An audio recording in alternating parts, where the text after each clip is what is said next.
오케이? 그러면 또 오늘의 마지막 2시간 같이 살펴보겠습니다. 오늘의 마지막 2시간의 목표는 이제 그 신경망으로 이런 것들을 이제 수행하는 것을 목표로 하고 있습니다. 그런데 이제 그러기 전에 이제 결과적으로 이런 말씀을 이제 드리고 싶습니다. 왜 이걸 이제 먼저 했는가? 하면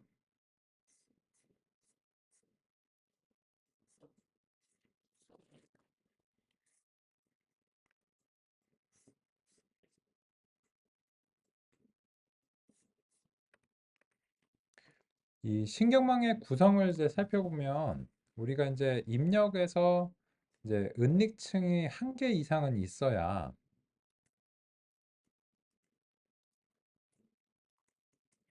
그래야 이제 신경망이 이제 됩니다. 다층 퍼셉트론이라고 할 수 있는데, 근데 결과적으로 이제 X가 뭔가 이제 H1, H2, H3 이런 식으로 이제 변환 이제 수행이 된다면, 그러면 X라고 하는 것이 모종의 이제 다른 차원으로 변환이 이제 된 것입니다. 그리고 나서 이런 변환이 수행되고 난 결과에 대해서 한번 생각해 보면, 요 마지막에는 그냥 퍼셉트론입니다. 즉 무슨 말인가 하면은 이 X가 모종의 H라고 하는 다른 형태로 변환이 되는 것은 필요했지만 결과적으로 그 변환된 것이 왜 어떻게 변환됐는가는 이 마지막 퍼셉트론의 입장에서는 그렇게 중요한 내용은 아니고요. 그래서 결론적으로는 이 마지막에 이 퍼셉트론은 그냥 선형 모형이라는 것입니다. 따라서 우리가 이제 기존의 선형 모형에 대한 이해를 이제 하는 것이 왜 필요한가 하면 신경망의 마지막 출력층은 여전히 선형 모형입니다. 근데 그렇다면 이제 이 신경망의 계층들이 어떤 일을 수행하는가 이런 점들을 우리가 통찰하는 것이 필요한데 그것은 이제 모종의 임의의 변환을 수행하는 것이다 라고 할 수 있습니다. 그래서 지금의 경우에는 이제 은닉층을 사용하지 않았기 때문에 입력하고 출력이 직접 연결된 상태입니다. 그런데 이제 이 출력의 형태는 우리가 궁극적으로 신경망에서 얻어내는 출력과 이제 동일한 형태인데 이제 그 로지스틱 회계에 대해서 소개를 드렸으니까 여기 이 결과를 좀 해석을 해보겠습니다. 보시면 이 모형은 주어진 입력에 대해서 어떤 임의의 출력이 얼마인가를 내놔야 됩니다. 그럼 이제 거기에 대해서 살펴보면 지금 첫 번째 표본의 경우에는 7일 확률이 99%로 뽑힌 것을 확인할 수 있습니다. 3일 확률이 0.2%입니다. 그러면 사실상 이거는 이 모형이 생각하기에는 모형이 느끼기에는 이건 7이라는 거죠. 거의 100% 7이다. 근데 진짜 그러냐? 실제로 정답을 보니까는 실제 정답이 7입니다. 그래서 이것은 정답을 맞추는 경우입니다. 그러면 이제 두 번째도 이제 살펴보겠습니다. 이 모형에 생각하기에는 어, 2일 확률이 역시나 99% 이상입니다. 사실상 100%라고 이제 봐야 되는데 그러면 얘는 이제 내부적으로 이렇게 확률이 산출되었기 때문에 예측 자체는 당연하게도 2로 수행할 것입니다. 그럼 정답은 얼마였을까요? 정답은 2입니다. 정답을 맞추는 사례죠. 그러면 여기에 대해서 이제 살펴보시면 이 예측 확률에 대해서 이 경우에는 이제 1이고 얘는 0이 100%다. 이런 식으로 이제 예측한 거잖아요. 따라서 여기에 대해서는 이제 대부분 이제 맞춘 것을 확인할 수 있습니다. 그러면 이제 흥미로운 점은 이런 점이죠. 이게 만 개에 대해서 정확도 92%를 이제 보였으니까 9천여 개 이상을 정확하게 맞춘 겁니다. 근데 틀렸을 경우는 어떻게 예측했을까요? 그게 이제 궁금하잖아요. 그래서 이렇게 이제 살펴보겠습니다. 이 틀린 확률에 대한 필터를 한번 만들어 보겠습니다. 그래서 이제 아까 이제 이 위에서 실행을 이제 하셨겠지만 요 아래쪽에서 틀린 것들을 골라내기 위해서 다음과 같이 해보겠습니다. 오답 필터를 만들어 볼게요. 그럼 이제 아웃푸트라고 하는 것과 요 테스트 레이블즈라고 하는 것을 이제 비교를 하는데 이번에는 같지 않은 것을 골라 보겠습니다. 그리고 그 오답 필터의 합계가 한 1000개 미만으로 이제 나와야 되겠죠. 그래서 이제 아까 이제 그 비율을 보면요. 10,000개 중에서 700여 개를 틀렸습니다.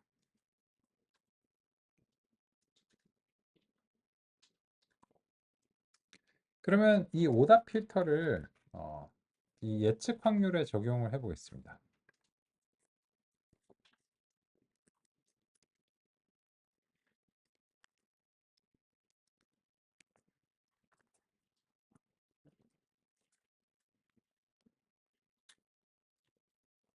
그러면 이제 이미 예측 확률이 구해진 상태이기 때문에 이 오답 필터를 이제 다음과 같이 적용하시면 이제 바로 나옵니다. 그리고 역시나 이제 소수점이 너무 상세하게 나오는 것이 별로이기 때문에 그리고 무작위 샘플 5개를 이제 고르고요. 예, 소수점 3자리까지 보는 걸로 하겠습니다. 700여 개를 다 볼 필요는 없으니까요. 그죠? 그리고 이제 이게 어디서 틀릴지 모르니까 무작위 이제 랜덤 샘플 5개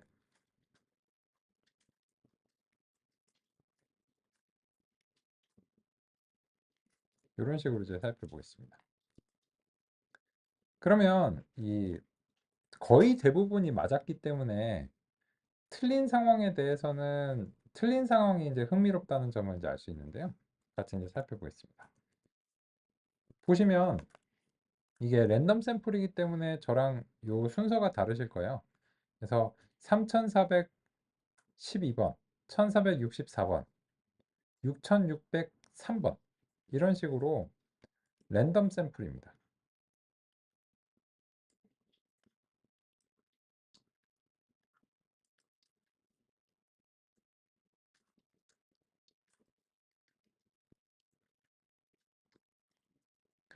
그런데 이 틀린 거를 보시면 요런 느낌이죠.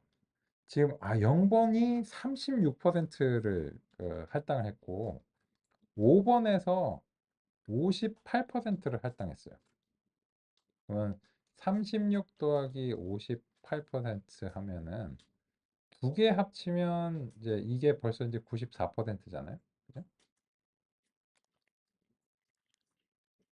그리고 이제 나머지 이제 몇 개 잡다구리하게 이제 펼쳐져 있는데 지금 이런 거죠.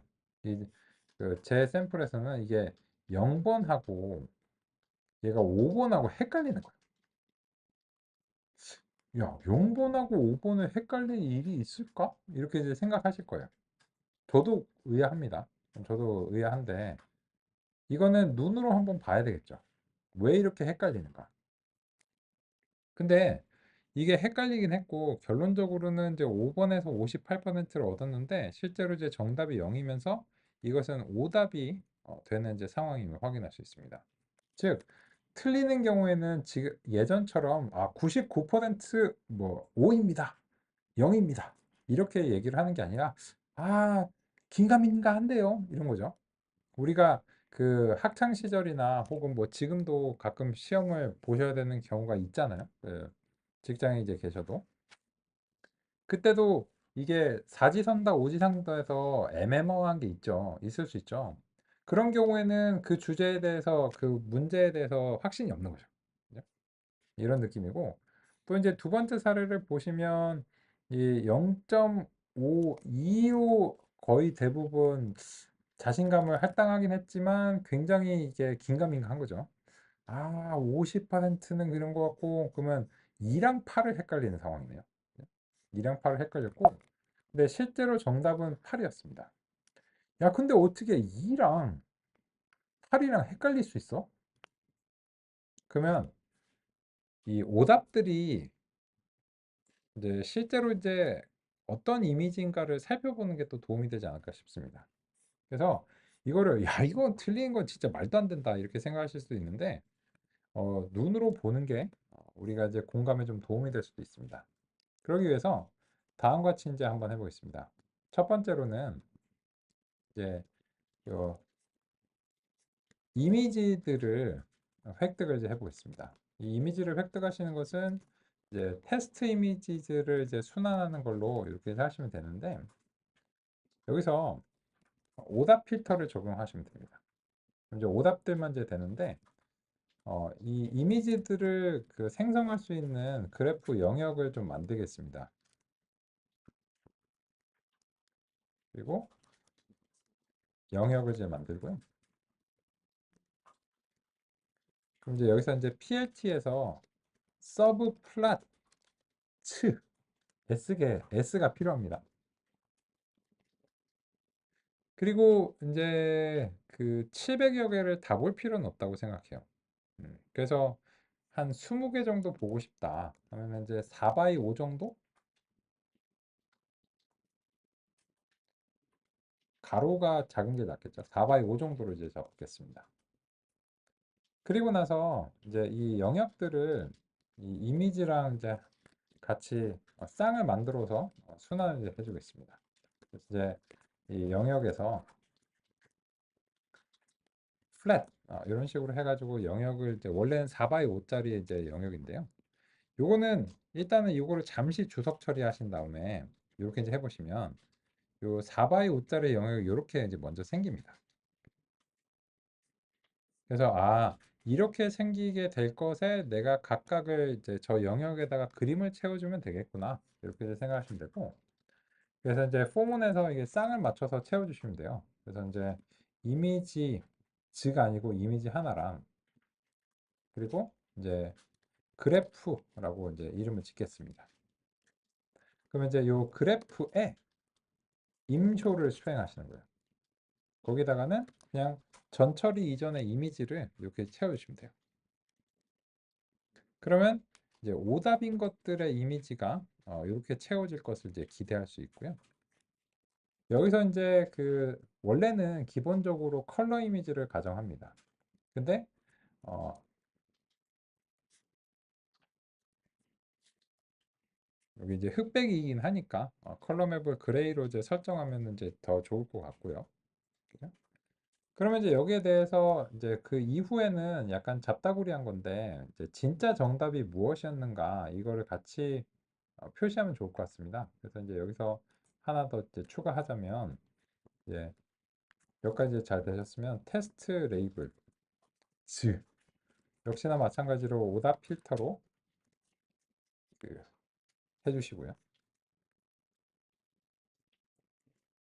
이제 좀 길어서 제가 괄호 안에서는 임의적으로 그 줄바꿈이 가능해서요. 이렇게 좀 임의적으로 줄바꿈 하겠습니다. 그래서 이제 이 그래프에서 set 타이틀 수행하고 실제 이제 진짜 레이블이 이제 얼마였는가 라고 하는 것은 이 이미지와 레이블을 이제 받아서요. 다음과 같은 방식으로 이제 수행하겠습니다. 다음과 같이 잘 됐고 그죠? 그리고 이제 이 그래프에서 그 축들은 좀 지금은 이제 좀 불필요하니까는 그냥 깔끔하게 보이기 위해서 꺼주고요. 그리고 얘네가 이제 좀 간격을 적당하게 알아서 유지할 수 있게 그 좌우로 정렬, 그 양팔 벌려 좌우로 정렬하듯이 타이트 레이아웃을 좀 이제 수행을 해주겠습니다. 그럼 이제 적당한 간격으로 알아서 이렇게 좀 퍼집니다. 그죠?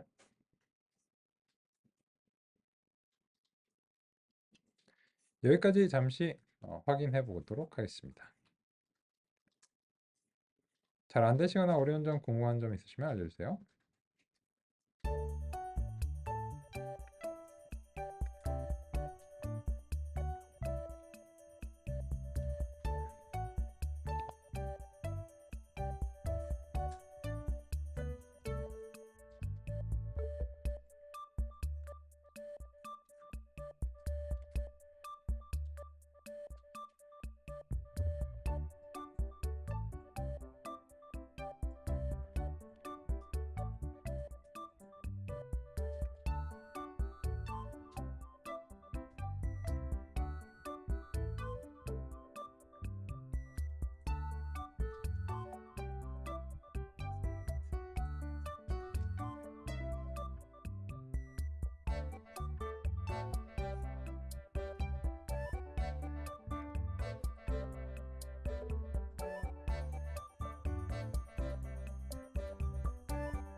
코드는 잘 되시는 것 같습니다.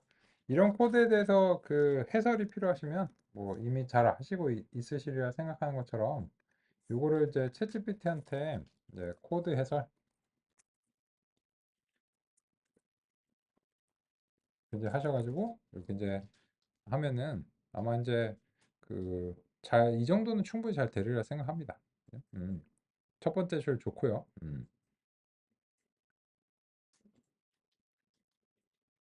그렇지. 어, 그 괜찮고요. 제가 보는 것과 그 실제로 이제 얻는 그 응답이 다르실 수 있습니다. 얘도 이제 어느 정도 무작위성을 주입하거든요. 근데 전반적으로는 이 올바른 참고가 가능한 그런 서술들이고 이제 줄에 대해서 한 줄 한 줄씩 잘 해설이 된 것으로 보입니다. 그래서 이제 훌륭하게 참고할 만한 그런 이제 해설입니다. 거꾸로도 됩니다. 이게 그 만약에 이런 거를 작성하기 좀 귀찮잖아요. 예, 내가 대강 어떻게 하는지는 알겠어. 근데 좀 귀찮으면 거꾸로 하셔도 됩니다. 이게 이미지가 있는데 4 x 5 영역으로 이 이미지를 출력을 하고 싶다. 이렇게 이제 요청을 하시면 이 정도의 코드는 작성될 가능성이 높습니다. 다만 이제 그 요 작성하는 스타일이 딱 요렇게 이제 되지는 않을 수 있고요. 뭐 이게 여러 가지 다른 방식이 가능하기 때문에 오케이, 그럼 이제 보겠습니다. 이거 어떻게 생각하시나요? 요 5를 요렇게 써놨어요. 5를 요렇게 써놓고 여기에 대해서 5라고 예측하도록 하는 게 이게 모범적인 사례인가요? 어떻게 생각하시나요? 여기서 이제 흥미로운 점을 하나 더 추가하자면 이제 이 오답 필터인데 여기서 하나를 더 추가해 볼게요. 예측을 이제 추가를 해 보겠습니다. 그럼 예측은 요 위에서 얻으신 요 아웃풋이거든요. 그죠? 그럼 이제 요 아웃풋을 역시나 마찬가지로 이제 오답 필터를 이제 해가지고 하나 더 추가하고 이 현재 그 이 레이블에 대해서 그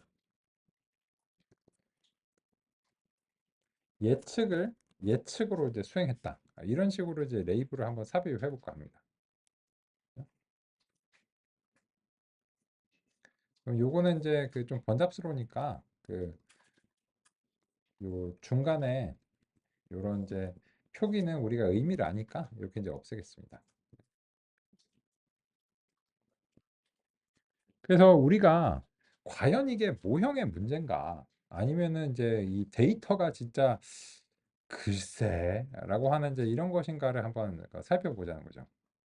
그리고 나서야 이게 진정으로 이 모형이 문제가 있는 것인가 이런 점들을 얘기하는 게 바람직할 것 같습니다. 예. 그러면 이제 보시면 이렇습니다. 이제 우리 지금 그 첫 번째 사례 이거는 지금 랜덤 샘플이 아니기 때문에 저랑 결과가 완벽하게 일치하실 겁니다.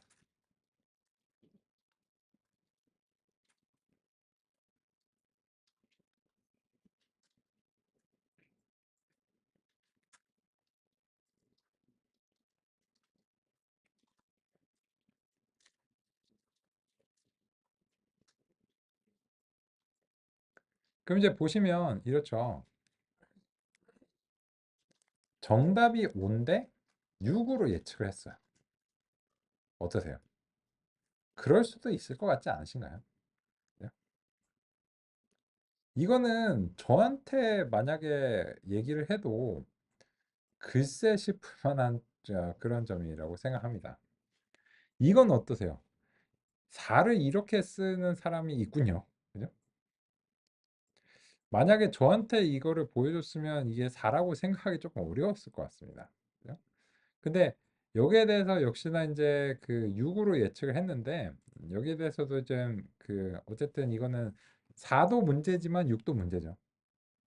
네, 다음은 이거는 명확하게 틀린 걸로 보입니다. 이거는 명확하게 그 누가 봐도 제 생각에는 3으로 해석될 여지가 충분하다고 보이는데 요런 거를 틀리는 거는 좀 그 이상하게 많이 틀렸다라는 생각이 들고요. 이것도 그렇죠.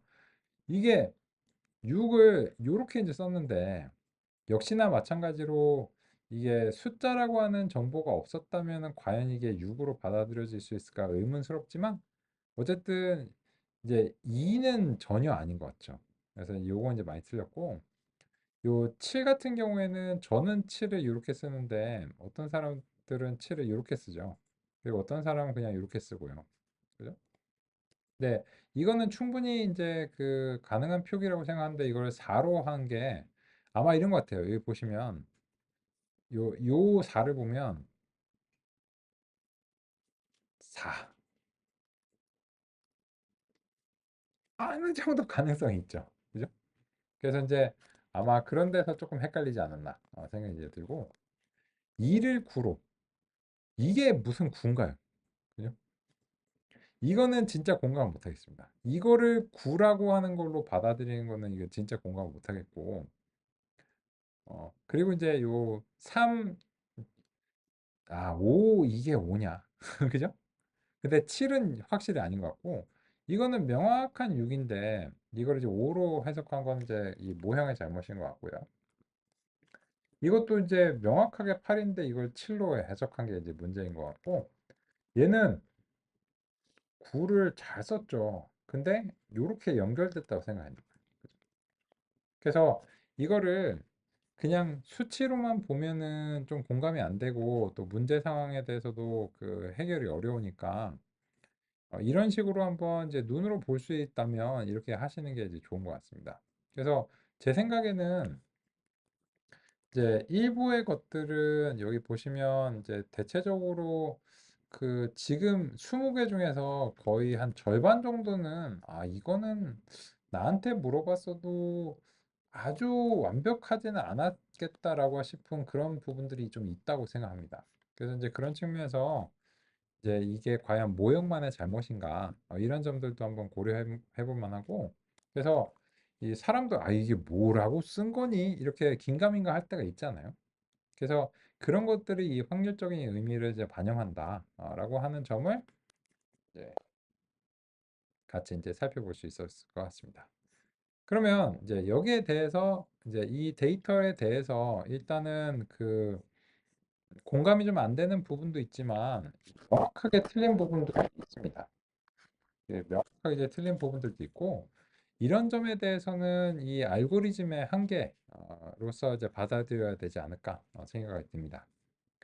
그래서 우리는 이제 신경망으로 이런 부분들을 이제 해결하는 것을 이제 시도를 해보는 게 우리의 다음 목표입니다. 그러면 이제 신경망의 구성에 대해서 같이 한번 얘기를 해보겠습니다.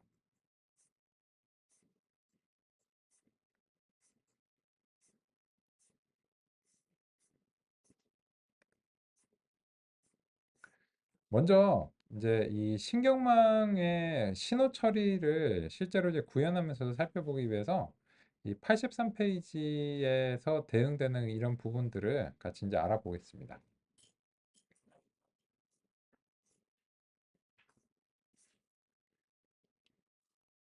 신경망의 기본 단위가 이제 퍼셉트론이라고 하는 것은 전개가 됐습니다.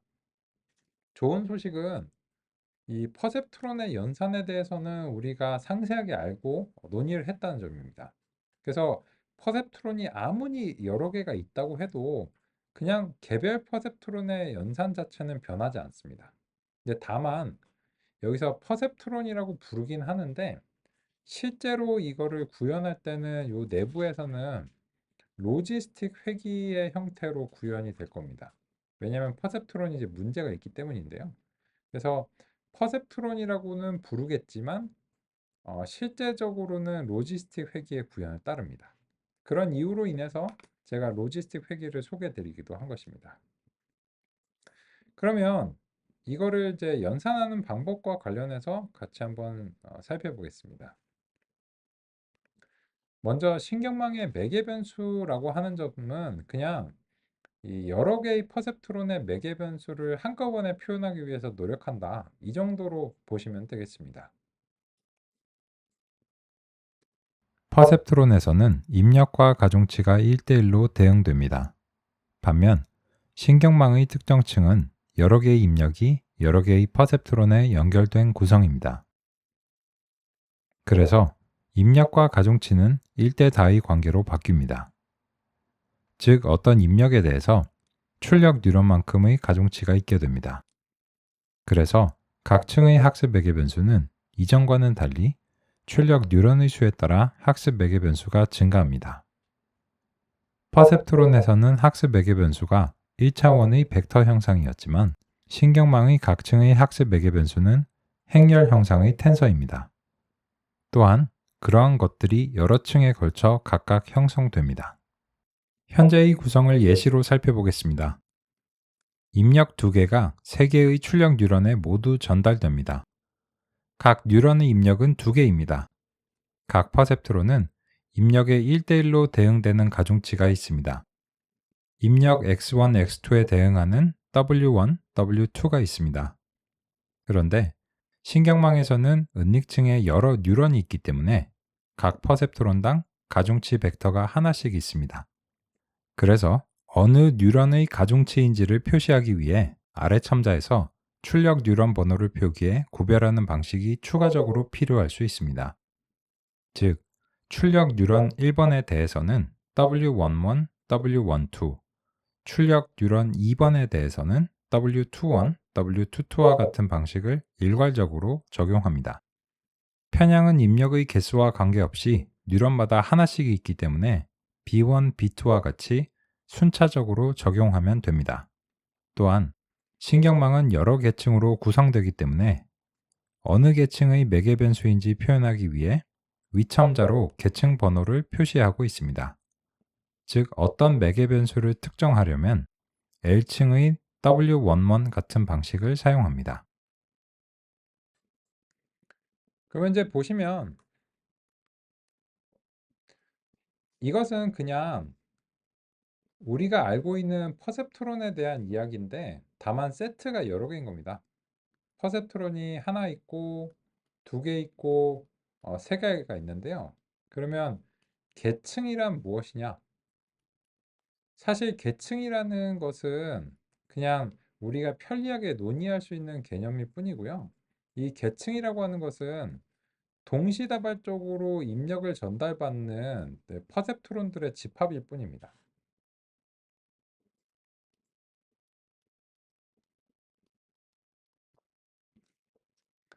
여러 개의 퍼셉트론이 사용될 수도 있고 한 개의 퍼셉트론이 사용될 수도 있는데 중요한 거는 이제 이 계층에 속한 퍼셉트론들은 이 같은 입력을 받는다는 것입니다. 근데 같은 입력을 받지만 학습의 목표를 달성하기 위해서 이 매개 변수의 값들이 다르게 설정됩니다. 그러면 방금 전에 논의한 부분과 관련해서 교재랑 싱크를 맞춰 보겠습니다. 83페이지 3.4.1절의 표기법 설명으로부터 이제 시작이 되는 내용인데요. 여기서 이제 그 84페이지를 이제 보겠습니다. 여기서 똑같은 얘기를 하고 있습니다. 여기서는 뭐 비판할 점은 없고요. 다만 이제 제가 이제 색상으로 좀 표기를 해봤고 교재에서는 그냥 이렇게 어, 그 강조된 표시로서 이제 W12 이렇게 이제 되어 있는데 방금 전에 논의를 납득하셨다면 이 논의도 이제 납득하시리라 생각합니다. 그렇고요. 그리고서 이제 그 한 가지 표기의 차이점이 있습니다. 이 표기의 차이점이 식 3.8과 이제 3.9에서 를 통해서 이제 살펴볼 텐데요. 네, 그 다음 내용이고요. 같이 이제 살펴보겠습니다.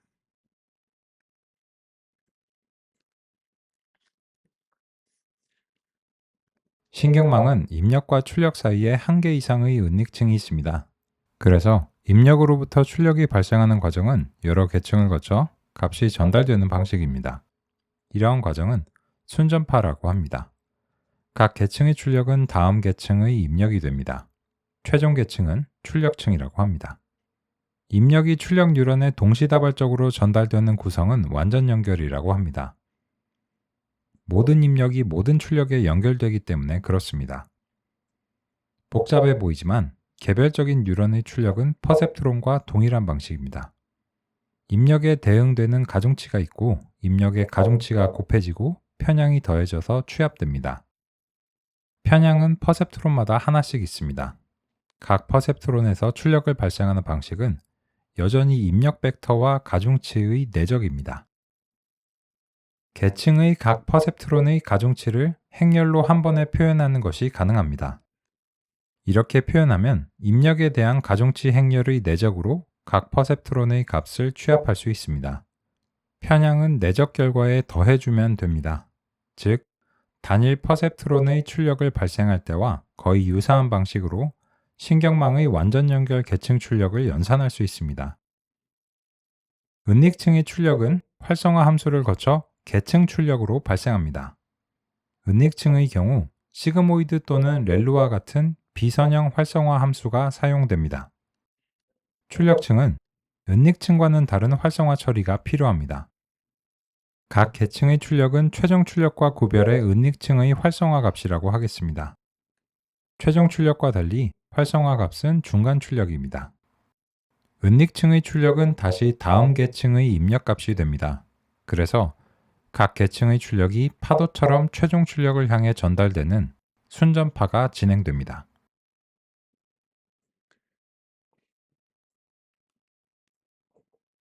그러면 이 점에 대해서 같이 한번 얘기를 해보겠습니다.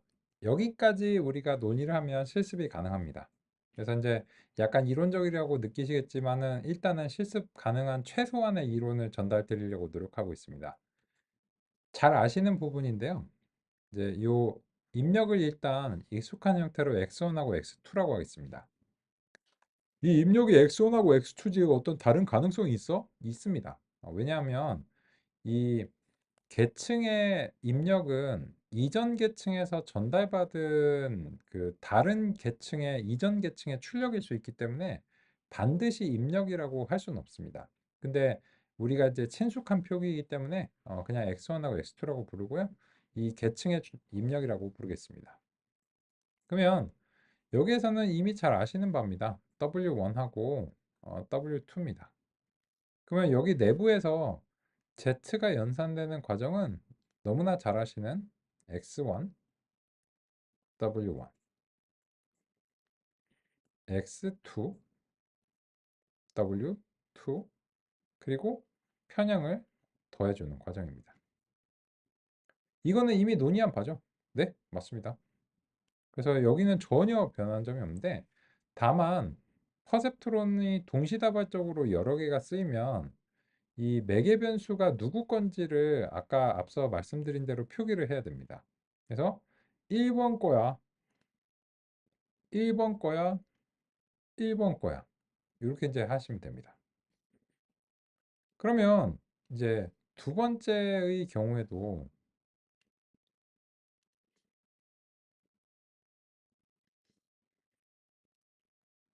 같은 방식으로 연산이 수행이 됩니다. 당연한 얘기죠.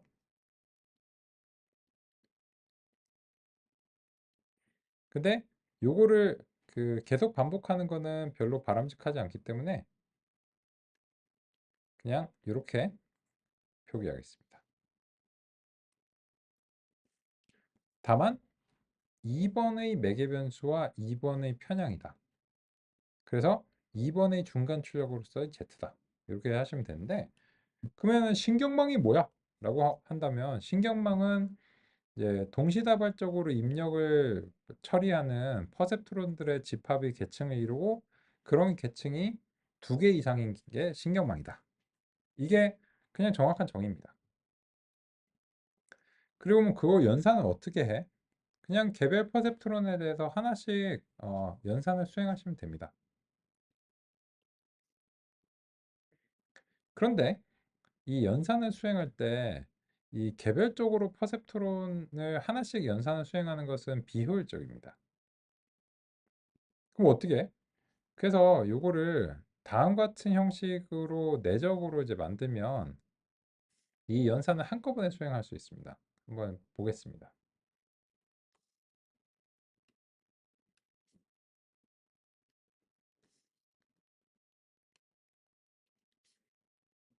기존에 그 퍼셉트론을 연산할 때 X1하고 X2가 있는데 여기에 대해서 W1하고 W2 이런 식으로 이제 내적 연산을 수행을 했습니다.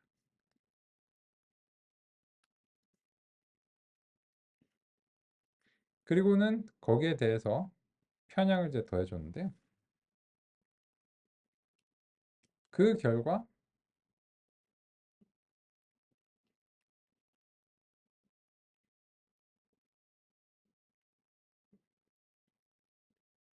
이렇게 이제 됩니다. 이거는 이제 이미 잘 알고 있는 거죠. 근데 이 연산을 이제 수행한 것을 가만히 이제 보면 이게 이제 1번 거야, 1번 거야 이렇게 이제 하면 되는데 이 틀을 그대로 유지하고 매개 변수 세트만 이런 식으로 증가시켜주면 똑같은 연산을 적용이 가능합니다. 즉 무슨 말인가면 왜 1바이 2인데 이게 내적이 되려면 2바이로 시작을 해야 됩니다.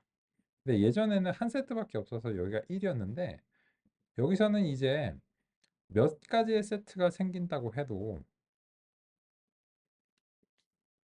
요 2랑 2랑만 만나면 내적이 가능합니다.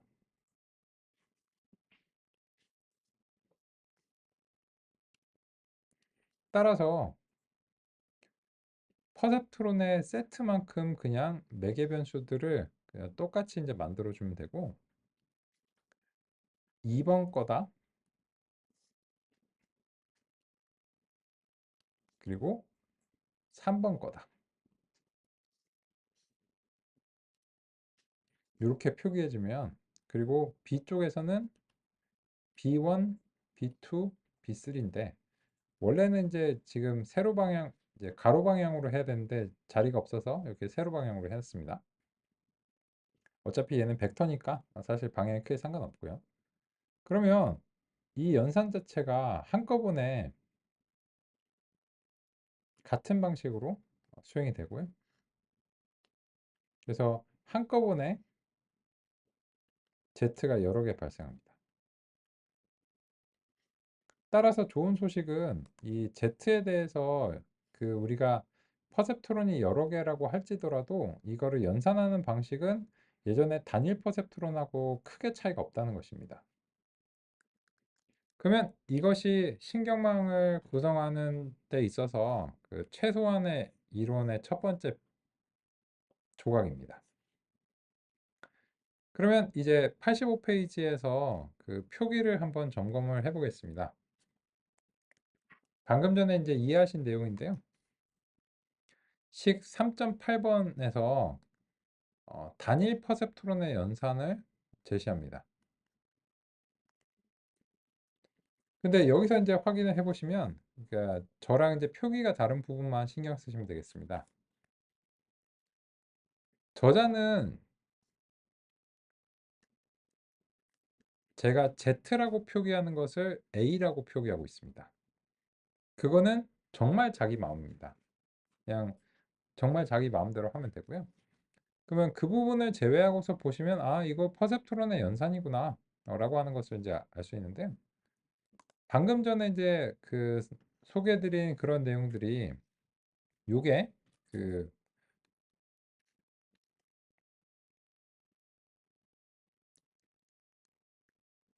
복수 퍼셉트론 연산입니다.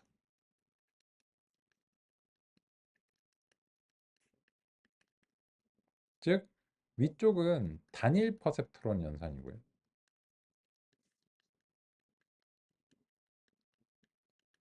그러면 신경망은 일단은 복수 개의 퍼셉트론이 동시다발적으로 연산이 수행되는 것이 큰 틀에서 차이점인데 근데 이 연산의 방식 자체는 크게 다르지 않다는 사실을 알 수 있습니다.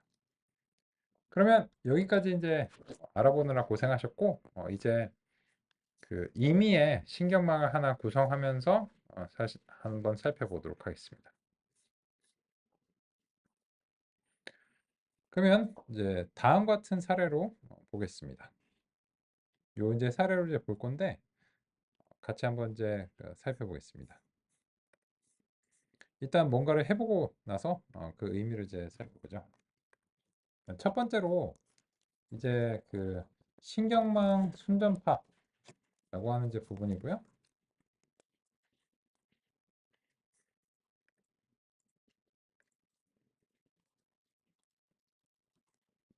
신경망 제목을 만들고 그 다음에 순전파라고 하는 이제 그 하위 섹션을 만드는 게 의미적으로 바람직한 것 같습니다.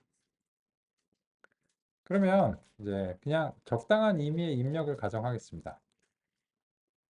교재에서는 이제 2개 입력을 가정하고 있으니까 우리도 그냥 적당히 아무거나 2개 이제 입력을 가정하고, 이 입력은 지금으로서는 별 의미가 없습니다. 그런데 이 교재에서 제시한 예시는 이런 겁니다. 2개의 입력 x1과 x2가 모종의 이유로 인해서 첫 번째 은닉층에서 3개의 퍼셉트론으로 신호가 전달되는 과정입니다. 그러면 이거에 의해서 뭐가 결정이 되는가 라고 하면, 첫 번째 계층의 가중치가 결정이 되는데, 형상이 입력이 2개이고 출력이 3개이기 때문에 2/3의 형상이 되고요. 그리고 편향은 3개가 됩니다. 즉 어떤 임의의 계층의 가중치의 형상은 패턴이 있습니다.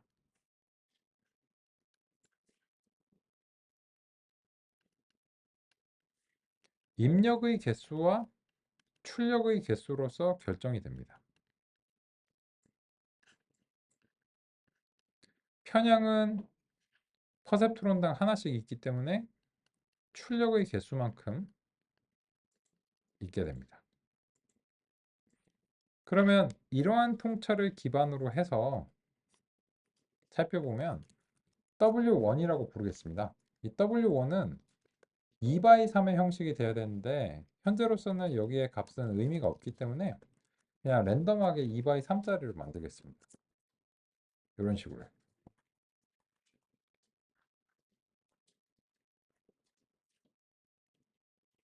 그죠? 그리고 편향의 경우에는 3개로 만들 텐데, 이렇게 이제 하면 그 가독성이 좀 없으니까 이런 식으로 이제 보겠습니다. 입력수는 그 이전 계층의 x의 개수에 달린 거죠. 그래서 이제 x 쉐입,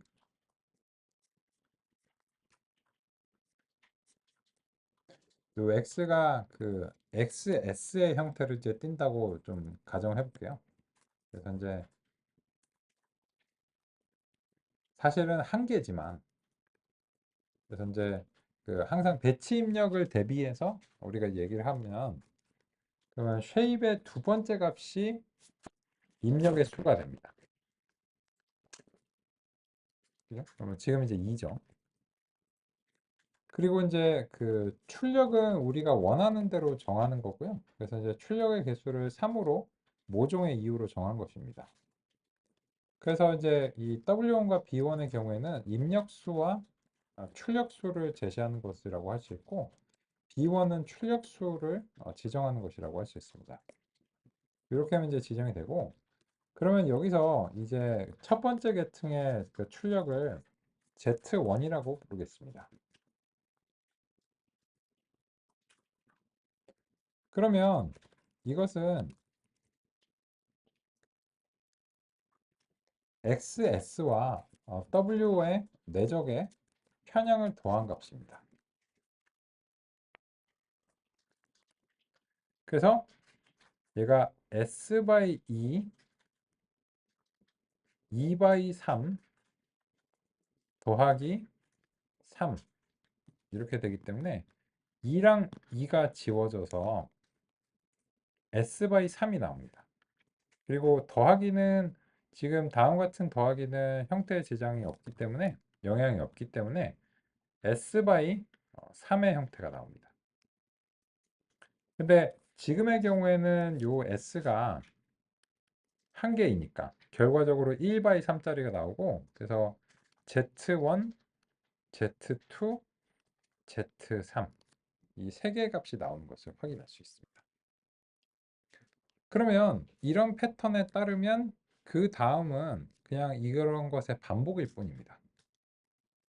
그러면은 두 번째 계층을 한번 보겠습니다. 두 번째 계층은 보시면 요게 2층이에요. 그러면 두 번째 계층의 입력은 첫 번째 계층의 출력이 자신의 입력이 되니까 얘의 경우에는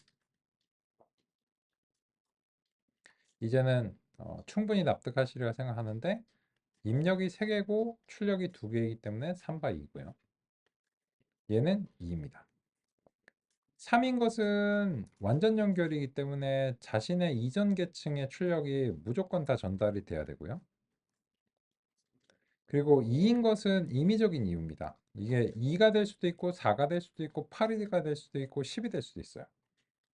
이거는 이제 필요에 따라서 설정해야 되는데 지금은 그냥 모종의 신경망을 구성하기 위해서 임의적으로 선택된 숫자입니다. 그러면 이런 패턴을 그냥 복사 붙여넣기 하다시피 하시면 되는데요. 한번 이제 보겠습니다. 그래서 이제 사실상 이 셀을 이제 복사 붙여넣기 한 다음에 여기서 이제 수정해야 될 부분을 생각해 보겠습니다. 보시면 이제 입력이 XS가 되어서는 안 되고 이 Z1이 이것에 입력이 되어야 합니다.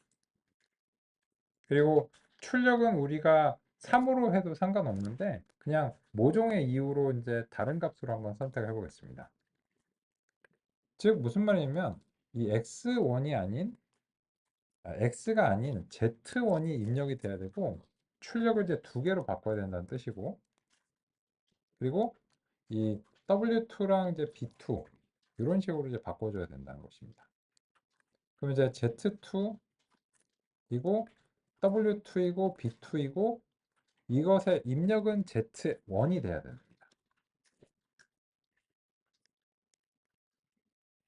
그래서 요 Z1이 이것에 입력이 되기 때문에 Z1과 W2가 대응을 해줘야 되고요. 그 결과 Z2가 2개 발생합니다. 그러면 여기서 말하는 Z2라고 하는 것은 무슨 의미냐 하면 요 Z2가 아니고 이 위첨자로 표기하는 2층의 출력이라는 것을 뜻하겠습니다.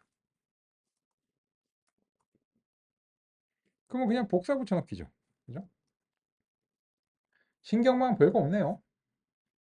그러면 이제 2층까지 마무리가 됐고 이제 마지막 계층 3층은 출력층으로 그냥 정했는데 여기서 역시 여기서는 모종의 이유는 아니고 일단은 2개로 출력이 되도록 했는데 이거는 교재와 싱크를 맞추기 위해서 일단 2개로 하긴 했지만 이 2개의 출력은 좋은 예시는 아닙니다.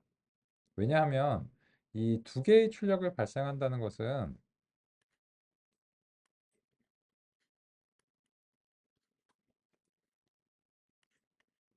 다음 같은 의미를 내포합니다.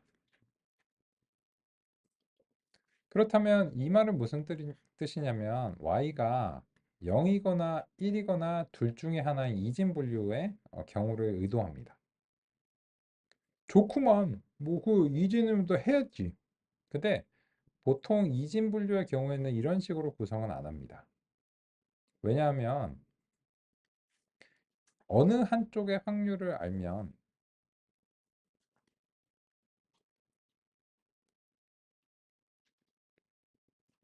다른 한쪽의 확률은 굳이 이렇게 하지 않아도 이 베르누이 분포에 의해서 계산이 가능하기 때문입니다. 그래서 지금 이 교재 예시처럼 만약에 둘 중에 하나를 분류하고자 했다면 사실은 퍼셉트론을 하나를 두고 1일 확률을 출력하도록 만드는 게 바람직합니다. 어쨌든 뭐 이렇게 한다고 해도 어, 학습이 안 되는 건 아니기 때문에 학습이 안 되는 건 아닌데 이제 불필요한 매개 변수가 하나 더 이제 증가하는 게 바람직하진 않은데 그 점은 지금 말씀드릴 필요는 없을 것 같습니다. 그럼 이제 최종적으로 보시면 이제 그 매개 변수의 개수가 2/2죠. 그래서 그냥 이게 옳든 그리든 마무리를 하기 위해서 살펴보겠습니다. 보시면 이 복사하셔가지고 이번에 이렇게 하시면 되죠. Z2의 입력의 개수는 2개고 출력은 2개로 이제 정했고, 그럼 이제 W3번, B3번 이렇게 하고 Z2와 W3이 대응하고 Z3이 2개 발생하는 이런 이제 과정입니다. 그러면 이제 우리 신경망이 입력으로부터 출력까지 신호가 발생하는 과정을 같이 살펴봤습니다. 이번 시간은 여기까지 살펴보겠습니다.